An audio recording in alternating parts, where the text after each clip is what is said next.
اللہ تعالیٰ ارشاد فرماتے ہیں رحم کا نام میں نے رحمان سے نکالا ہے۔ رحمان اللہ کی صفت ہے۔ جو صلہ رحمی کرے گا میں اس کو جوڑوں گا، اور جو قطع رحمی کرے گا میں اسے توڑ کر رکھ دوں گا۔ نحمدہ و نصلی علی رسولہ الکریم، اما بعد، اعوذ باللہ من الشیطان الرجیم، فاتقوا اللہ واصلحوا ذات بینکم۔ اللہ سے ڈرو، اللہ کا تقوی اختیار کرو اور آپس میں تعلقات کو درست کر لیا کرو۔ انسانی تعلقات کے اندر بگاڑ ایک بہت بڑے فساد کا ذریعہ ہے۔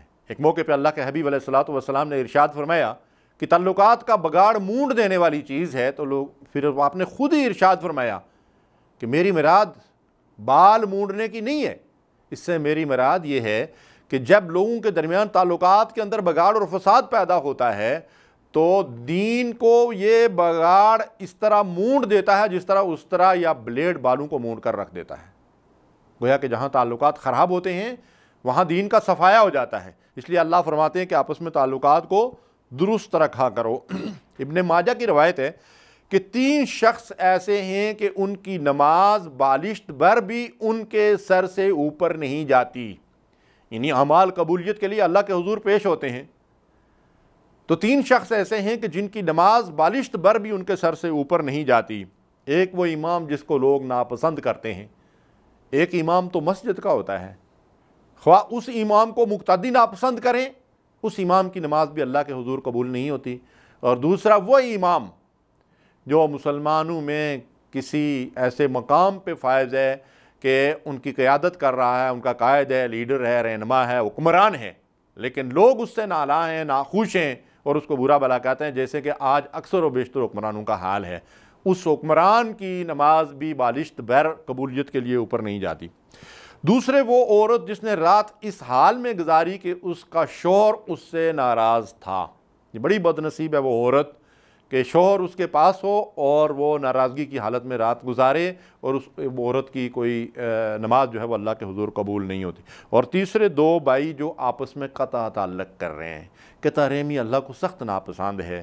صلہ رحمی کا حکم دیا، اللہ نے بھی حکم دیا، اللہ کے رسول صلی اللہ علیہ وسلم نے بھی حکم دیا، اور قطع رحمی کے بارے میں فرمایا کہ قطع رحمی کرنے والا جنت میں داخل نہ ہوگا۔ اور یہاں فرمایا کہ جو 2 مسلمان آپس میں قطع رحمی کر لیں، ایک دوسرے سے تعلقات منقطع کر لیں، ان کی نماز بالشت بھر بھی سر سے اوپر نہیں جاتی، وہ نماز اللہ کے حضور قبول نہیں ہوتی۔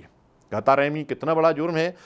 حدیث قدسی ہے، اللہ تعالیٰ ارشاد فرماتے ہیں رحم کا نام میں نے رحمان سے نکالا ہے۔ رحمان اللہ کی صفت ہے۔ جو صلہ رحمی کرے گا میں اس کو جوڑوں گا، اور جو قطع رحمی کرے گا میں اسے توڑ کر رکھ دوں گا۔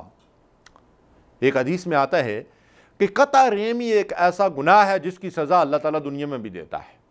تو ناظرین کرام، ہمیں اس قطع رحمی سے اللہ کی پناہ مانگنا چاہیے۔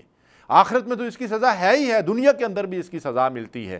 جیسے والدین کے نافرمان کے بارے میں یہ حدیث میں آتا ہے، چونکہ والدین کی نافرمانی بھی قطع رحمی ہے نا، تو اس کی سزا بھی اس دنیا کے اندر مل کر رہتی ہے۔ بخاری اور مسلم کی روایت ہے کہ رحم عرش سے معلق ہے۔ وہ کہتا ہے جس نے مجھے جوڑا اللہ اسے جوڑے، اور جس نے مجھے توڑا اللہ اسے توڑے۔ یعنی اللہ تبارک و تعالیٰ کے حضور رحم، یعنی جو قریبی رشتے ہیں ان کے بارے میں یہ روایت آتی ہے کہ رحم جو ہے وہ اللہ سے یہ فریاد کرتا ہے کہ یا اللہ جو مجھے جوڑے تو اس کو جوڑ، جو مجھے توڑے تو اس کو توڑ دے۔ تو سوچئے ان احادیث اور قرآنی آیات کو سامنے رکھیے کہ رحمی رشتوں کو توڑنا، قطع رحمی کرنا کتنا بڑا جرم عظیم ہے۔ دنیا میں اعمال قبول نہیں ہوتے، آخرت میں نبی صلی اللہ علیہ وسلم نے فرمایا قطع رحمی کرنے والا جنت میں داخل نہ ہوگا۔ اللہ رب العالمین ہمیں صلہ رحمی کی توفیق دے اور قطع رحمی سے بچائے۔ اللہم صلی علی سیدنا محمد وعلی